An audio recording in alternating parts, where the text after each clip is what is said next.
Was-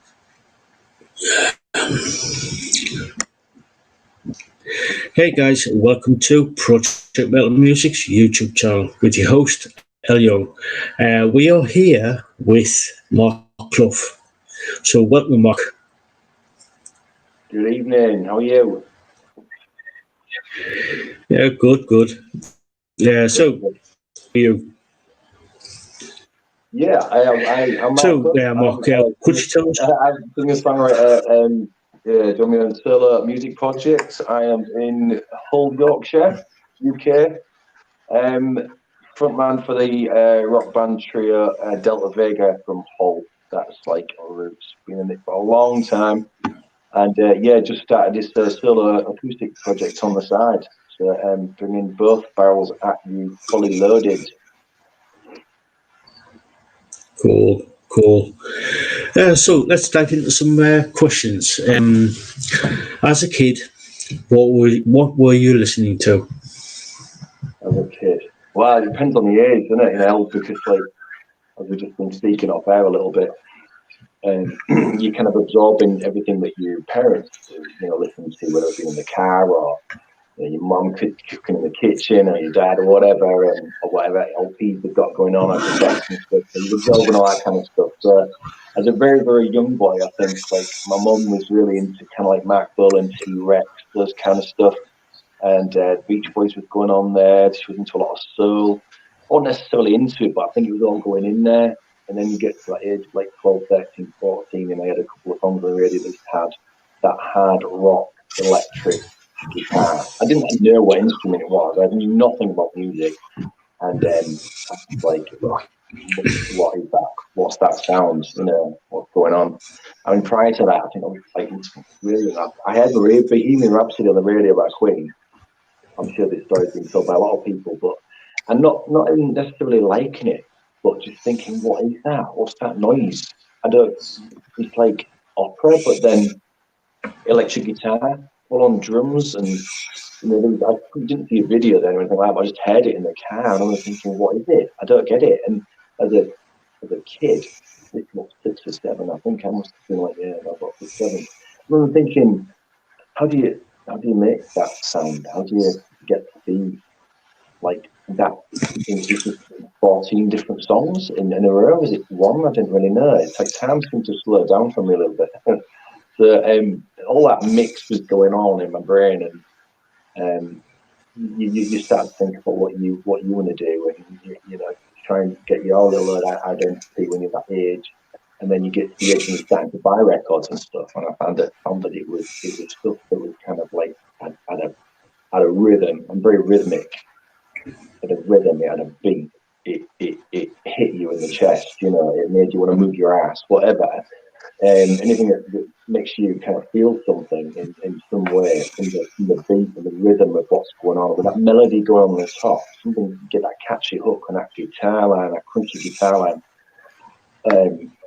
So you're talking, I got into glam rock, 80s glam rock really, and that was from like early teens, mid-teens. Motley Crue, were just like badass at the time. And the thing is, no one at school was really into stuff like that. Everyone else was into whatever was, in the pop kind of music genre of the mid to late 80s, and I was kind of didn't want to be like anybody else. I don't know. I wanted to grow my hair, to my parents' dismay, and just be different, really. And I guess you just more of an acceptance for that now, but back then there wasn't. And I think from having that kind of frame of mind, you don't really notice that you're actually starting to build a footprint for being a musician without actually picking up an instrument, if that makes sense. Yeah. So it was very kind of like the glam rock, kind of like 80s hair, hard rock metal kind of stuff, Motley Crue, Poison, Faster Pussycat, all these kind of bands that came off the Hollywood Sunset Strip rather than from in the UK themselves, and that's kind of what kind of started me listening as a listener to music, Yeah. So you did mention something about your mum sort of like listening to T-Rex and stuff like that. Was she the one who really got you into listening to music, or was it somebody completely different? No, I mean, I think you find your own path, don't you, eventually, but I think because music's going on, and if you come from a background where music isn't on, and maybe the telly's on, or you're more of an outdoorsy, I was very much an outdoorsy child as well, and I still am. I've got a lot of ants in the pants, and I can't stay still. I like being out and about. And yeah, but I think when your mum, like you said, got stuff going on, and they're a big fan of music in general. And my mum used to always kind of like dance, whether she danced in the kitchen or in the living room, and we had nothing. We had beans, man. That was nothing. And I had a great childhood growing up. We had no special privileges or anything like that. And we were disciplined like any of the children at that time and stuff. And looking back as a parent myself, of my childhood, I'm really grateful, for my parentage and my upbringing, and music was a massive part of it. It was always these beautiful noises going on everywhere, and so yeah, I was, I think, you've that question made me realise, I still thank my mum for that. The record was going on. I remember thinking as she should go, right, just go to the record player and just lift it up, that creaky up. It looked like a cabinet, didn't it? You know what I'm talking about, don't you? Yes, exactly the same one. Yeah, and put T-Rex on, or put whatever on this, but I'll be putting this kind of black, thing on this turntable, press 33, and put it on there, and the sound of the needle going on the record. And I remember just a small child, I must have been 4 or 5, and just looking down and just watching the middle, the centre of the record, trying to read it. Yeah. And I remember this T-Rex album in particular with like a cartoon of like a fly, these big eyes and wings. And I remember just watching it. And I think it was a record label. I don't know if it's, I don't know. But I remember watching it going around. And even that, why are I playing with cars like any little boy, or Star Wars figures? Did huge Star Wars. And I was watching it go around. Even that, you're kind of interacting visually as well as with audio as well. And I'd certainly say the ignition into inputting music into my brain probably stems from those little moments like that. Yeah, I was exactly the same. With the record playing in the corner, music playing and everything, and just like either on the radio or on the with the record player. It's like exactly the same. So, who inspired you to become a musician? Who inspired me to be a musician? Yeah. It's kind of like, even to have that title seems quite honourable, to inspire to be a musician. Because it's one of those things, it's like, you're not massively famous or anything, or, people got some day jobs as well. Some people make a living from music. But it's nice to be called a musician, really, because, it's in the blood, it came before anything. It came before relationships, it came before kids, it came before, life as we know it. So, thank you. But who inspired me? God, I mean, there's so many. But like, it's moments like that, seeing those icons on the telly, that my mum used to watch and stuff. And like I say, it was probably, it might sound embarrassing, but at the time, I remember listening to Motley Crue and listening to hard rock stuff, but I just wanted to know how drums was played that way. And then when this song came on by Def Leppard as well at the time, I was Def Leppard massively famous now, but then I think it was Force and Sugar of Me came on the radio when I was eating tea. So I was off the radio and was eating tea at the table. I remember hearing that like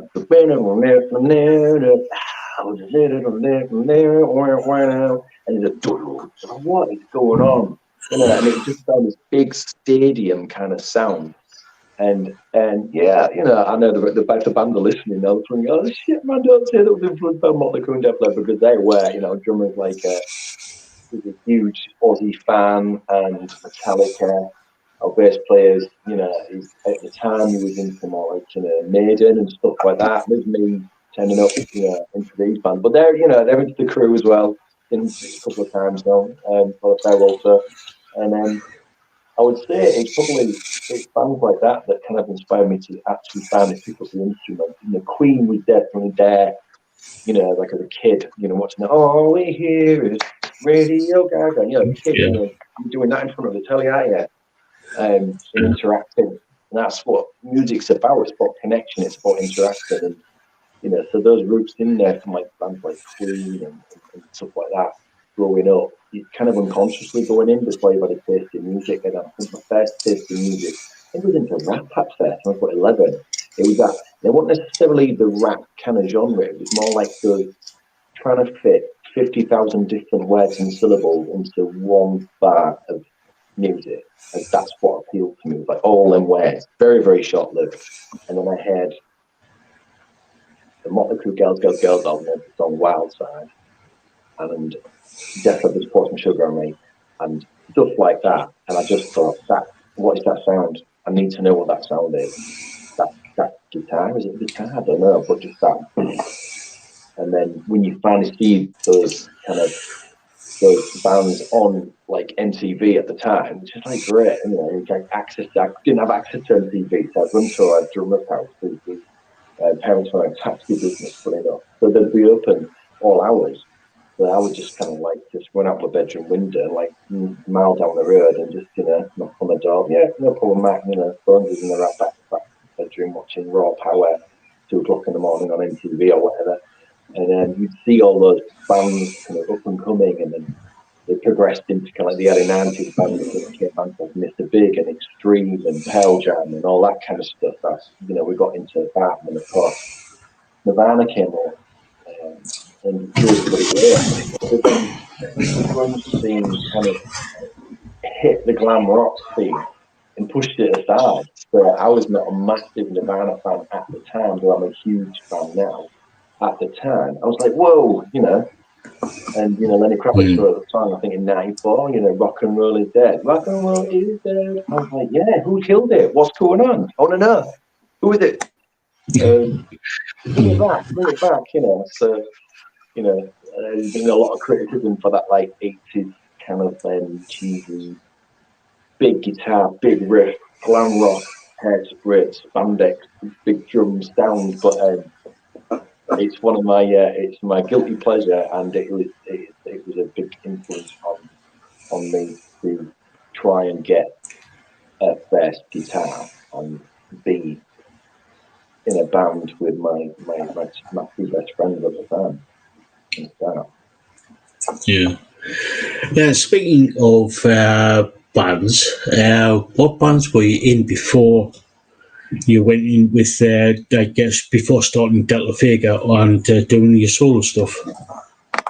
Well, the solo stuff, I've only just literally, I've always been like the main songwriter, and that's not been like by choice or anything. I think the bands have just been really, really fantastic with me, because I just always wanted to express myself through music, and I've been lucky. There's only been a couple of songs I've written that I've not liked, so they've been happy for me to bring a song. It might just be a riff, or it might be a full song, and I bring it to the arena in a rehearsal room, and then we work it, and we're very much collaborative in that process, and it becomes a band song, so all three of us learn it.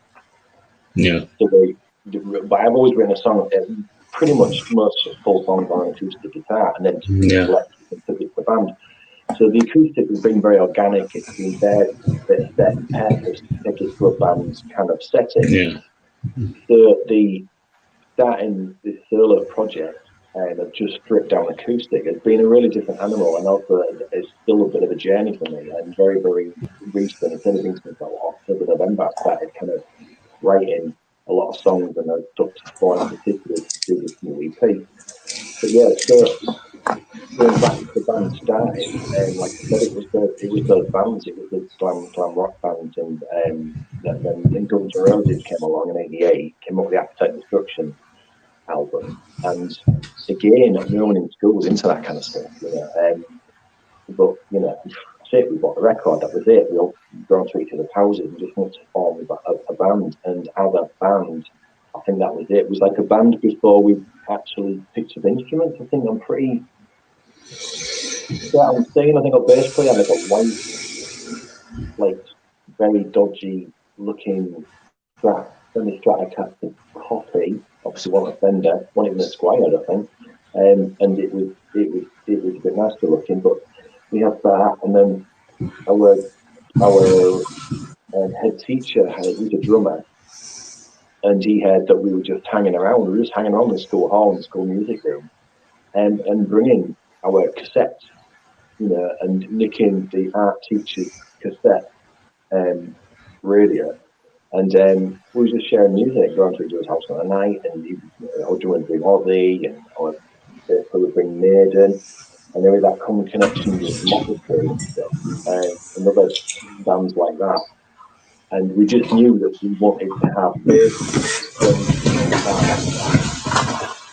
two guitars at Sam said a guitar. None of us were bothered about singing at all. He was like, no, but a singer will just come along, that was it. And funny enough, I went to play drums that day, but I feel like I'm more of a natural drummer than anything. Went on the drums, that was very short-lived.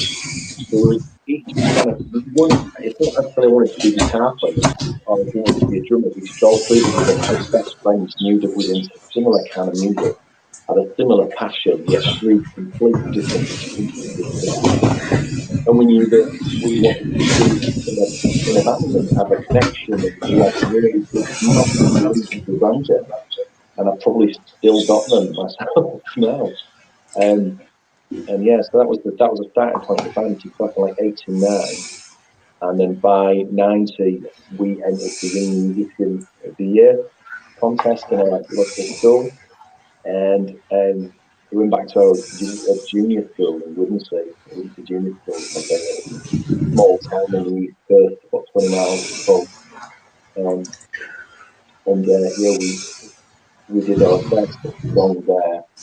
It was A Touch Too Much by AC/DC, our very first live performance. But it was in a competition as well, with no vocals.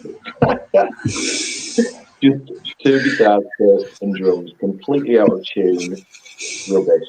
So I'm a big Foo Fighters fan, and even Dave Grohl says, and I worship the guy. You've got to be, people have got to tread the boards. You've got to be absolutely calm. You've got to be shit.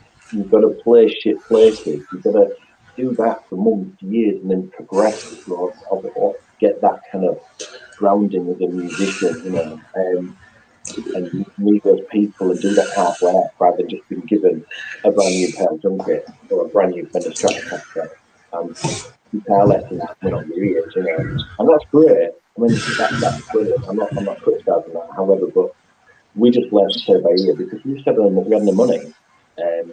So we just, our art teacher, he had a bass, and we used our bass player's guitar.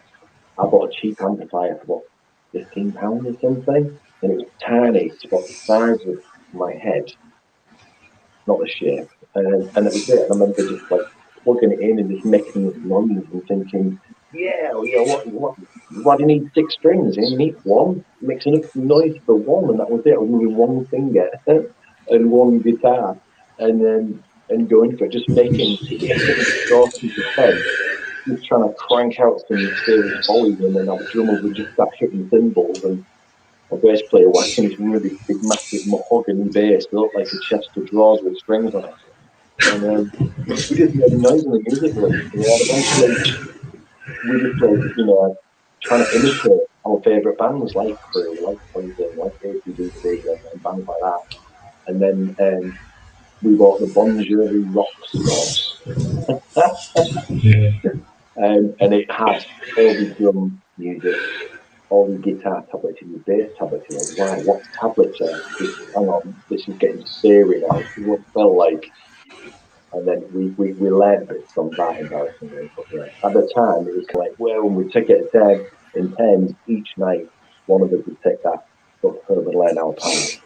And then that just kind of like allowed us to become a band. So we learned each other's bad habits rather than three or four musicians coming together with our craft already formed. There was no craft. It's all just wanting to be a band in our head. That shared frustration, the bullying, being bullied, being outcasts really in school, just wanted to be different. So it was more like a movement than it was, us being musicians. We became a band whilst starting to be really bad musicians, but there was this talk, there was connection with us as friends, and then I'm proud to say, a long time and many years later, we're still together now. So I'm proud. Cool. Cool. You asked very open questions.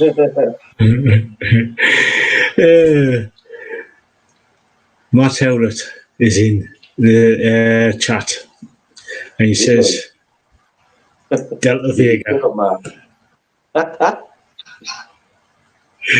And then one of my moderators, who's in South Africa, Bastion, has asked a question for you.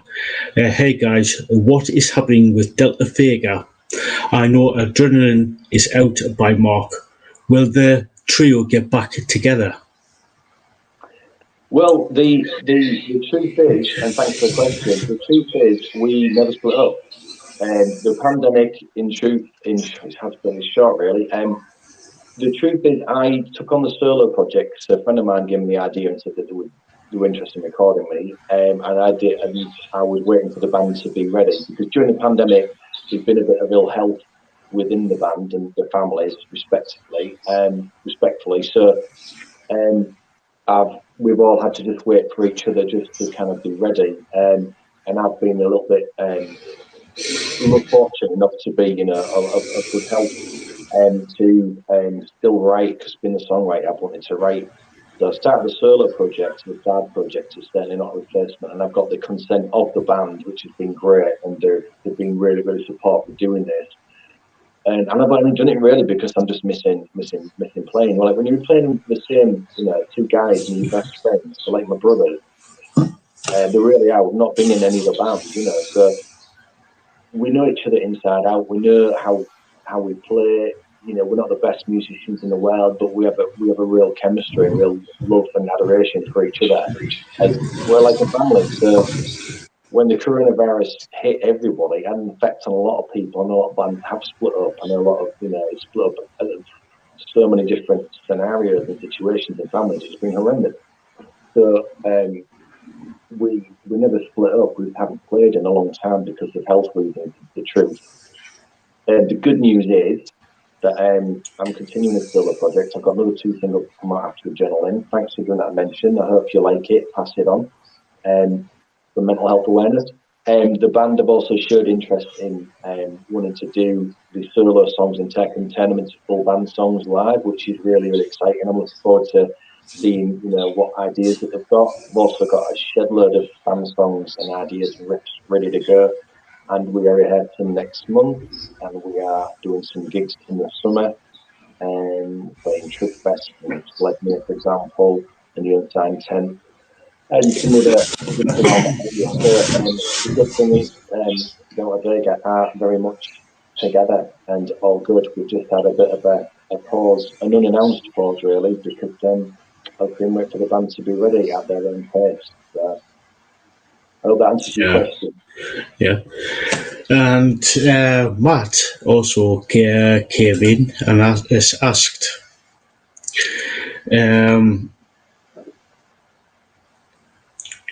Marc, when can we get Delta Vega in for the Rock Union midweek mosh session?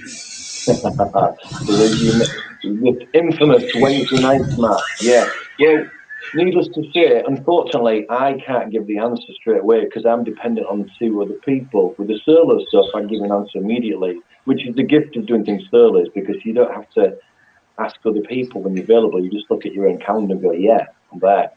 So the band have been asked and informed a billion different dates with different music promoters all over the place, and they've been inundated. And I'm sifting through them at the minute, and I am hopeful that they will agree to be coming to that awesome event, because I've been down to see Matt and the crew down there, and they've got some really awesome stuff going down there. And I wear my Rock Union badge with pride. It's just I need to give make sure the nudges are taken in the right direction to the band. So I'm waiting for them to get back to me on that one. But I'm sure we'll be with you soon. Yeah, there we go. You're there. Yeah. Right. Well, I was going to ask a question, but Sebastian and Matt has asked the what you've been up to. But I sort of like expand on that a little bit more. What have you been basically been up to? I know you've been doing like your concentrating on your solo stuff. So can you tell us a little bit about that? Yeah, it's exciting stuff. Like I say, it happened completely by chance. Skipped ahead from the school thing. We've toured all over the place with the band. All over the UK. We've done Dolly in Oxford. We've done Cardiff Burgess. We've done Nottingham City. We've done um, uh, Twickenham College. We've done the Marquee London. We've played all over, and all of it with the North as well, and toured all over and got some amazing experiences. And it doesn't stop there. We keep going with the upwards, and we've released a few EPs that are out there on Spotify. Our last EP was Fire, with those 3 tracks on there. So coming from that, when the coronavirus hit, it's like I've always been a bit of a time warp and a time zone, and I've had little jingles going on in my head, and I've always got like my phone with me with like a recording app on it. And even if a little tune comes into my head and I've got an instrument with me, I'm like maybe stopping the car or taking a break and quickly just chanting some lyrics or just a little tune or like doing a guitar noise in my mouth. And these little things are just all added up, and that's kind of like how I write. Little ideas just come, and half of them end up shit, and that's I'm not bothered with. And every now and again, you just get something. Yeah, I think I could do something with that. I think the band will like it. And then I save it, and the band aren't ready yet. So then I go on to the next one, and another idea comes. And these ideas just added and added up. And I was just thinking on my acoustic guitar. So I'm very band minded because that's just naturally in the DNA. And because the band weren't ready, got to about October last year, only a few months ago, and I was just thinking, I'm going to continue with this song. It was Reaching for the Sun, which ended up being my first single a couple of months back. And I thought, I'm going to go out my acoustic, and I'm going to make something of it. And I'll strip it down. I'll keep it stripped down for now, and we'll turn it to a full band song. But I just want to live test it. And because I've not sang in a couple of months, I was worried, that's an instrument that's kind of organic, you know what I mean? And it can go, it can run out. And without practice, those textures and those turns can be lost. So for vocal exercise more than anything, whilst I wait for the band to get ready, I'll put me in a few open mic nights. So I did that, and through doing that, there's just like, in Hull, I had no idea, we're in the band community, so we know that we're in the band community, but in the acoustic solo community, there's like underbelly, beautiful underbelly of acoustic kind of artists. And they're all networking, and they're all busy bees, and they're all super, super talented people. So I don't even come anywhere near that talent, And it makes me watch live music in a completely different way. For me, going on and maybe doing a couple of songs and coming up and watching other people who are proper, acoustic solo artists and have been for years, learning their craft and expressing themselves. I've just been absolutely wowed. So I've kind of got into that scene. And funny enough, the great humbling thing is by going out there and networking myself and chatting to people and finding out their dilemmas and hurdles that they've gone through with this coronavirus. I'm hearing some different stories, and I'm hearing some different things, and that made me want to write even more about it post-pandemic and post the band. And met some fantastic people that I didn't even know existed, in my own local community. And it's really inspiring, really inspiring. So I went back and just started writing more songs, and I kept hearing about this, term mental health in particular, especially amongst men, and men are talking. It's like, about, because I've always been a bit of an enigma anyway. I'm quite a talker, but when mental health's concerned, men are too good generally and historically to open up about that. And I thought, well, I've had my own journey, and I didn't really understand mental health at all. I thought it was maybe an overused term, but I think post-pandemic, I've suffered from physical symptoms that I think, what's that about? So I started to write down these physical symptoms like a list. If I saw a medic at some point, I got too much pride, I won't go to the doctor. I wrote them down, and then ironically, they ended up in the lyrics and adrenaline, because I ended up with a major sleep problem. And just from worrying about my family and worried about my partner at the time and everything and what's going to happen and my kids and shit, life's really sucking. And then just being awake and worried, it caused some really nasty physical symptoms. And I didn't really open up to anyone about my kept to myself, and that was a mistake. So the song Adrenaline, ironically, was the second song that I wrote, and it came out of writing a list of physical symptoms and feelings that came with that. So it's quite graphic, really, the song in its version. And then I thought, yeah, I'm going to go with that. So the lyrics became more personal rather than for the full band, even though like our tracks like Fire is very personal because it's a very frustrated song, which is like probably one of our heaviest songs. Something like Real, with the video for that on YouTube, it's quite, somebody called it anthemic the other day, and I did an acoustic version of it in Scarborough last night at the Craft Bar. Thank you, the Craft Bar, you were awesome last night, great crowd. And I've been stripping down our Delta Vega songs, so I feel like I'm almost doing on my own cover bands for Delta Vega. Delta Vega. Yeah, so that's where the acoustic idea kind of stemmed from. Was doing a couple of open mic nights and just starting to write for whatever was going on at the time, and that's where Adrenaline came from.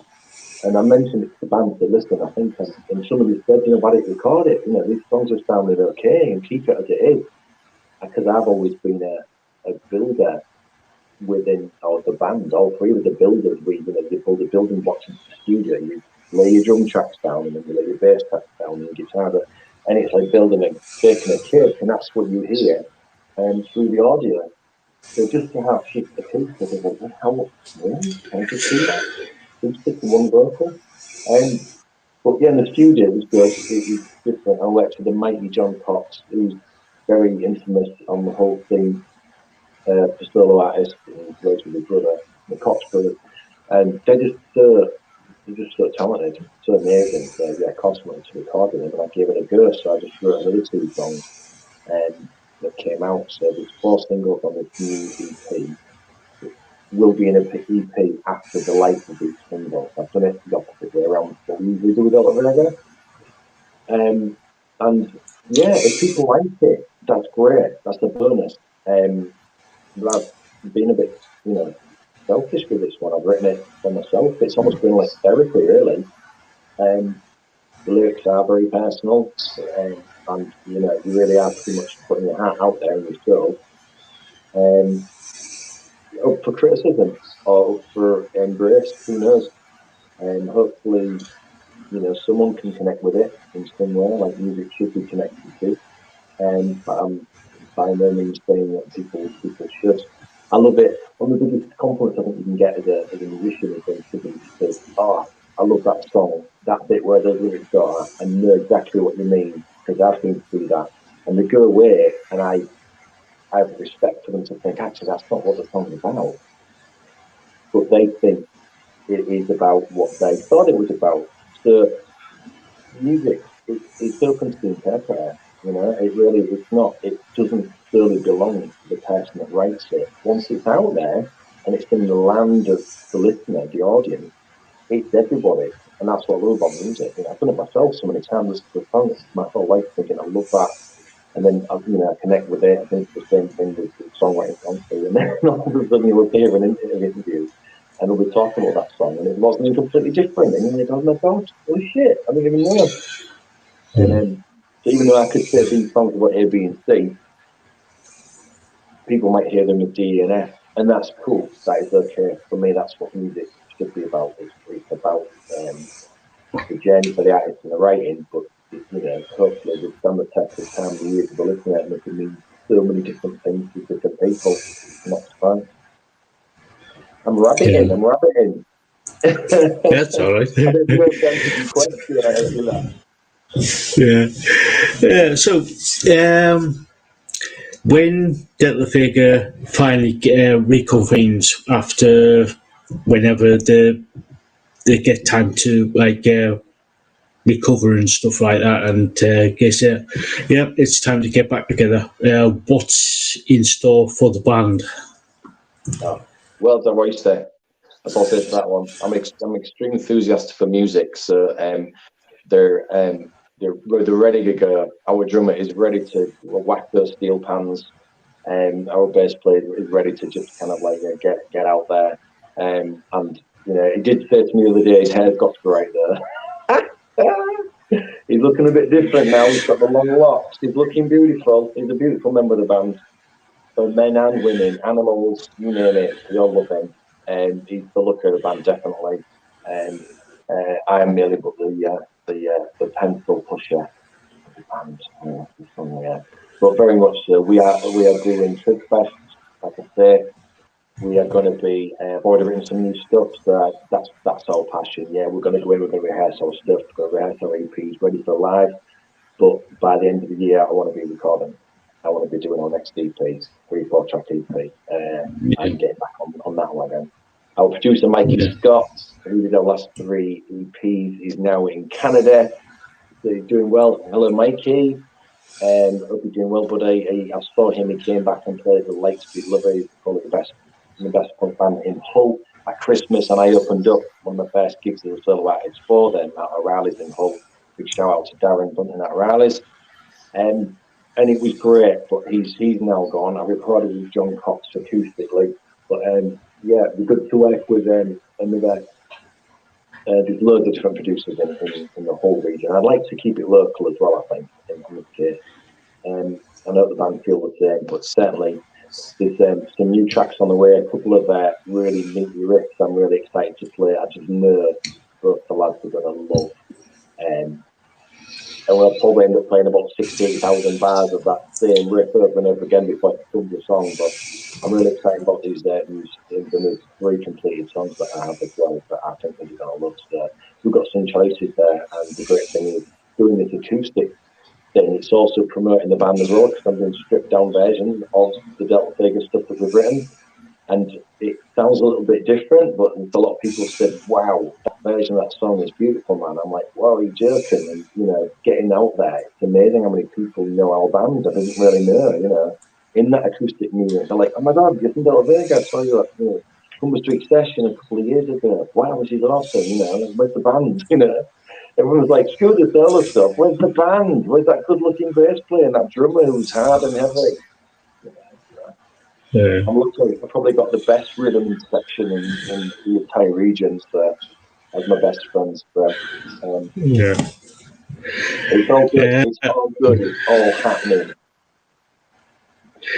Yeah. Matt said, he says, bless you, buddy. See you soon. When you asked about the Rock Union midweek mosh session. Yeah.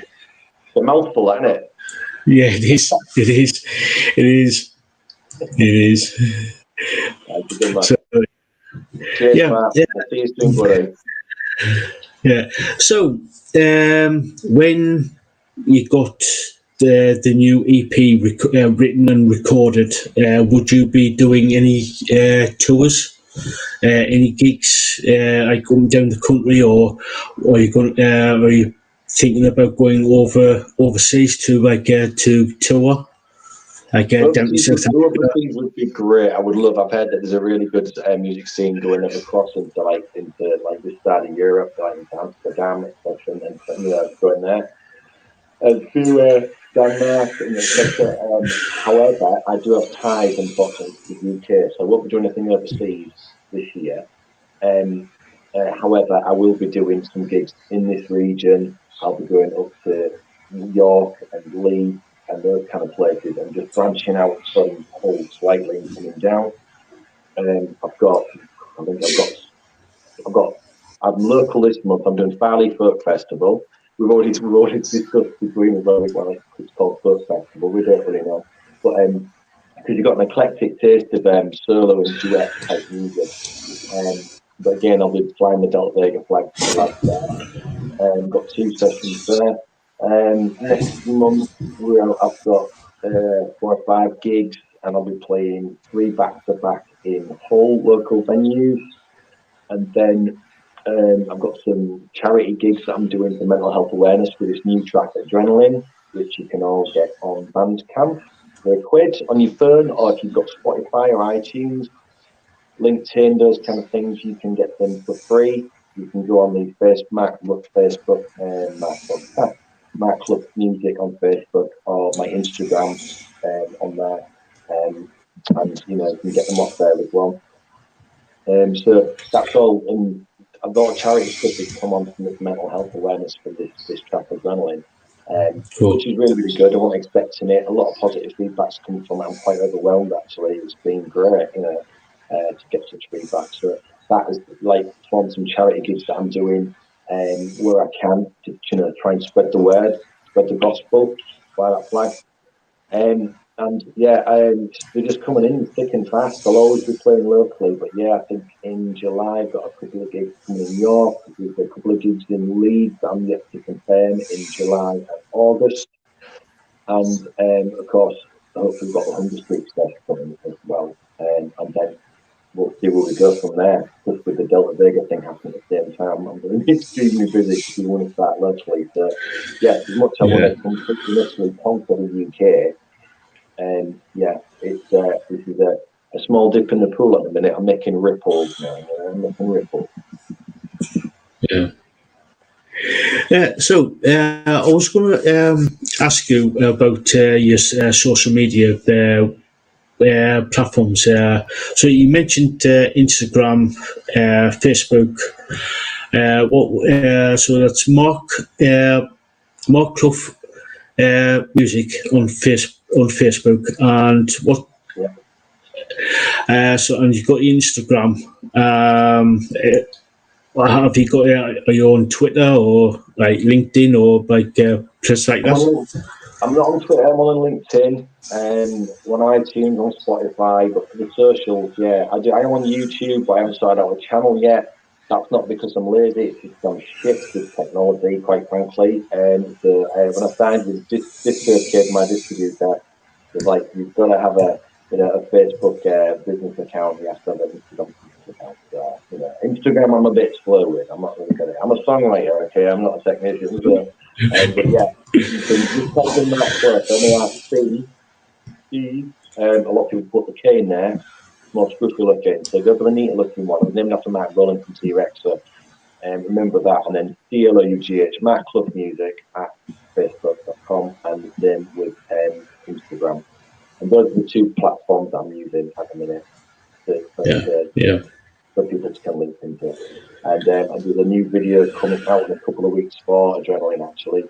I shot a couple of weeks ago, and I'm just very waiting for Agi Images, who are great friends of mine now, who are professional photographers and also video artists as well. So big shout out to Agi Images, Rich in particular. Thanks for all your help there. So they're they're doing the editing process at the minute, so doing a music video for it. So I will be having a YouTube channel up and ready soon, which will also have all of the Delta Vega stuff that we've done, even just the audio stuff. And you won't feel a thing so faster, but from way back in the day, it's just audio only, to all the real fire videos. Check them out. Real and Fire in particular, I'm proud of those videos. We've done with Josh Murray, who's a legend in this region. And that'll all be linked into my YouTube channel as well. So watch this space. You can type in Marc Clough on YouTube and you'll get a couple of my videos that I've done live acoustically. But can get started with the channel. You say get up to date, right?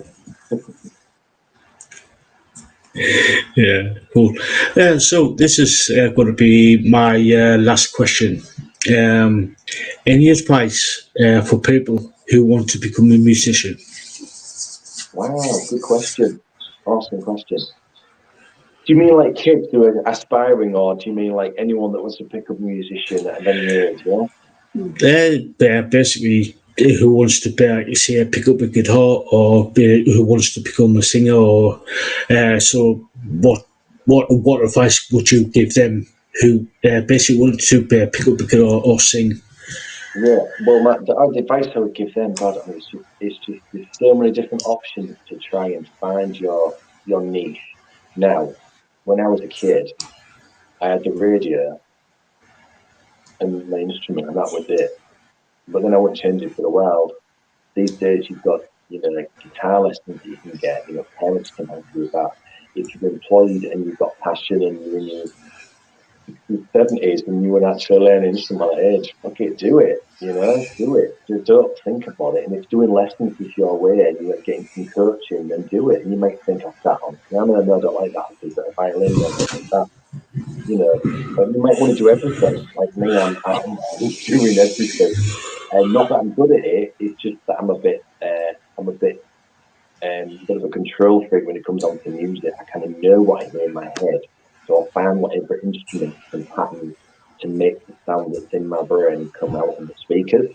And I won't stop until that pretty much happens. And but being in musicians is a peace of mind. And if you've just got that tiny question in your head, ooh, should I pick up an instrument? Don't hesitate, do it. Don't overthink it, because you only live once, man.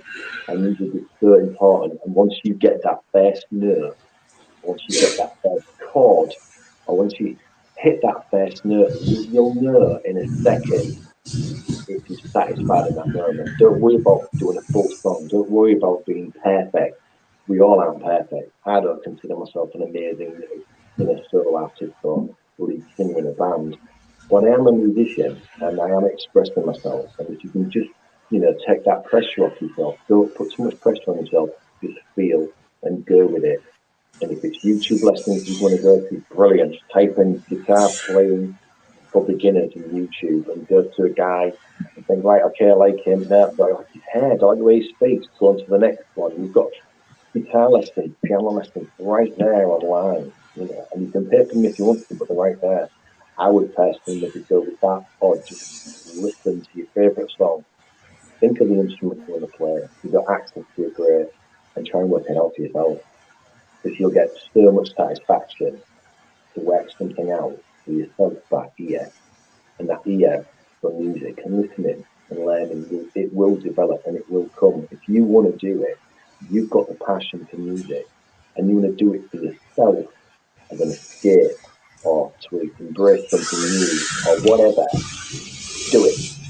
Don't think about it, just do it with a big Nike sign. That's my advice. Just do it.